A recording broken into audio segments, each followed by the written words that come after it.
Guys, നിങ്ങൾ ഒരു തവണയെങ്കിലും പ്രണയിച്ചിട്ടുണ്ടോ? ഇല്ല എന്ന് പറയുകയാണെങ്കിൽ അത് കള്ളാണെന്ന് ഞാൻ പറയും. എന്താ, ശരിയല്ലേ? ആരും അറിയാതെ മനസ്സുകൊണ്ടെങ്കിലും പ്രണയിച്ചിട്ടില്ലാത്തവരായിട്ട് ഈ ലോകത്തിൽ ആരും തന്നെയില്ല. പ്രണയം ഈ ലോകത്തെ തന്നെ മുന്നോട്ട് കൊണ്ടുപോകുന്ന പ്രകൃതി നിയമമാണ് the great law of attraction.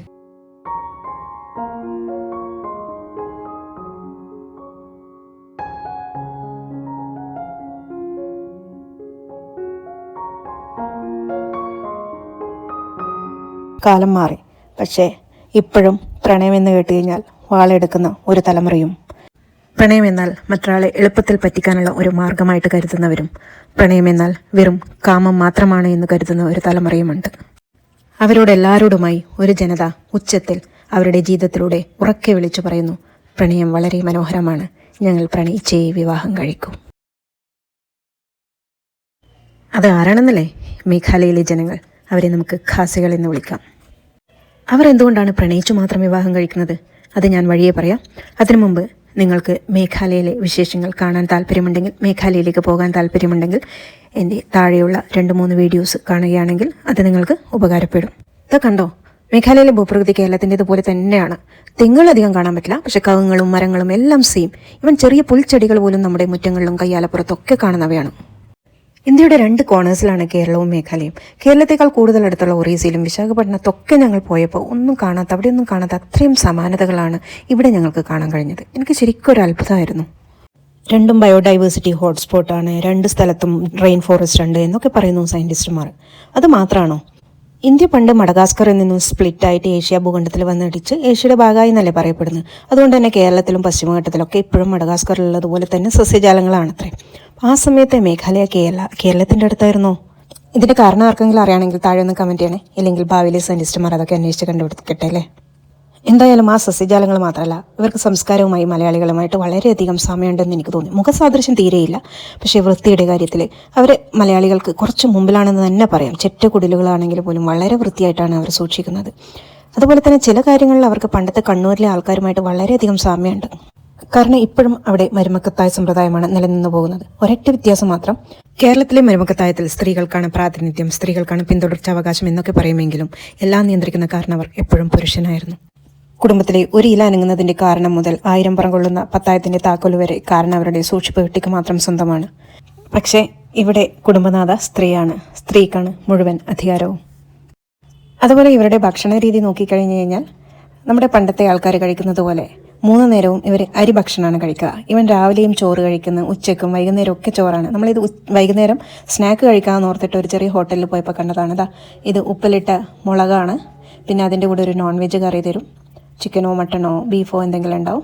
പിന്നെ ചെറിയ കടല, അത് കുരുമുളക് ഇട്ടിട്ട് അങ്ങനെയാണ് വെച്ചേക്കുന്നത്.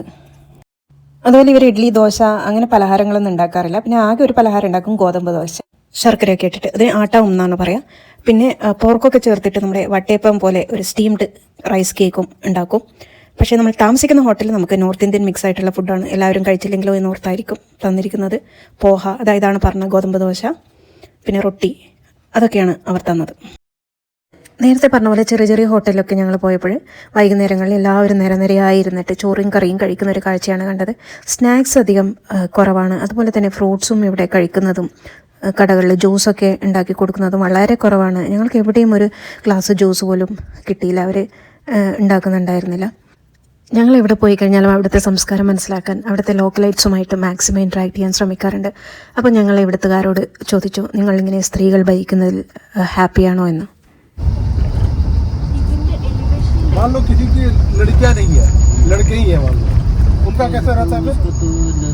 एक लड़का ही रहेगा फिर, ऐसा अपना बहन का बेटी, कोई किसका भाई का बेटी।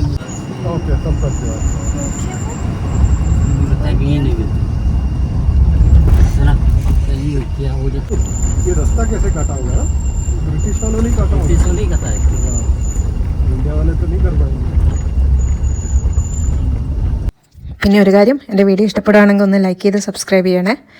അപ്പോൾ ഞങ്ങൾ ഇവിടുത്തെ പുരുഷന്മാരോട് ചോദിച്ചപ്പോൾ ഇവിടുത്തെ പുരുഷന്മാർ സ്ത്രീയുടെ ഭരണത്തിൽ 100% ഹാപ്പിയാണ് എന്നാണ് ഞങ്ങളോട് പറഞ്ഞത്. ഞങ്ങൾ മനസ്സിലാക്കിയിരുന്നത് അത് തന്നെയാണ്. അവർ പറയുന്നു സ്ത്രീകൾ കുറച്ചുകൂടി ഡിസിപ്ലിൻഡാണ്, എല്ലാം സ്ത്രീയെ ഏൽപ്പിച്ചു കഴിഞ്ഞാൽ അവർക്കൊരു ഉത്തരവാദിത്വവും ഇല്ലാതെ നല്ല മസ്തി അടിച്ച് നടക്കാമെന്ന്. മുഴുവൻ സ്ത്രീകളും ജോലിക്ക് പോകും, പുരുഷന്മാർക്ക് വേണമെങ്കിൽ പോവാം. പ്രായപൂർത്തിയായി കഴിഞ്ഞാൽ പുരുഷന്മാർ വീടിന് പുറത്താണ്. അയാൾക്ക് പിന്നെ സ്വന്തം കുടുംബത്തിൽ ഒരു അവകാശവുമില്ല. കുടുംബത്തിലെ ഏറ്റവും ഇളയ സ്ത്രീക്കാണ് മുഴുവൻ സ്വത്തും ലഭിക്കുക. പാരൻസിനെ സംരക്ഷിക്കേണ്ട ചുമതലയും അവർക്കാണ്. വേറെ സഹോദരിമാർക്ക് ഒന്നും ലഭിക്കില്ല. ഇനി ഒറ്റ പെൺകുട്ടിയാണെങ്കിൽ മാത്രം സ്വത്ത് മുഴുവൻ അവർക്ക് ലഭിക്കും. ഇനി ആ കുടുംബത്തിലെ സ്ത്രീകളില്ലെങ്കിൽ മകനല്ല സ്വത്തുക്കൾ ലഭിക്കുക. സ്വത്തുക്കളും സംരക്ഷണ ചുമതലയും അവരുടെ സഹോദരിമാരുടെ കുടുംബത്തിലെ പെൺകുട്ടികളായിരിക്കും.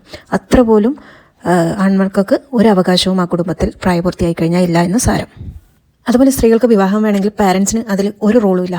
സ്ത്രീയുടെ മാത്രം ഉത്തരവാദിത്തമാണ് അവൾക്കുള്ള പുരുഷനെ കണ്ടുപിടിക്കുക എന്നത്. ഇനി കുലസ്ത്രീയായി അച്ഛനമ്മമാർ പറയും പോലെ ഇരുന്നു കഴിഞ്ഞാൽ അവൾ അവിവാഹിതയായിട്ട് തുടരേണ്ടി വരും. കാരണം വീട്ടുകാർ ആ ഡ്യൂട്ടി ഏറ്റെടുക്കാൻ തയ്യാറല്ല. ചെറുക്കനെ സ്വയം കണ്ടുപിടിച്ച് ഇഷ്ടപ്പെട്ട് 100% പ്രണയവിവാഹം മാത്രം നടക്കുന്ന ഒരു സ്റ്റേറ്റാണ് ഇതെന്നാണ് എല്ലാവരും ഞങ്ങളോട് ഒറ്റ സ്വരത്തിൽ പറഞ്ഞത്. നിങ്ങൾക്ക് ഇതിനെക്കുറിച്ച് എന്താണ് അഭിപ്രായം? എന്തായാലും വൈകിട്ട് 4:30 മണിയായപ്പോഴേക്കും ഇവിടെ ഇരുട്ടി തുടങ്ങി. അപ്പോൾ ഇന്ന് ഇത്രയേ ഉള്ളൂ. വീണ്ടും കാണും വരെ ബൈ.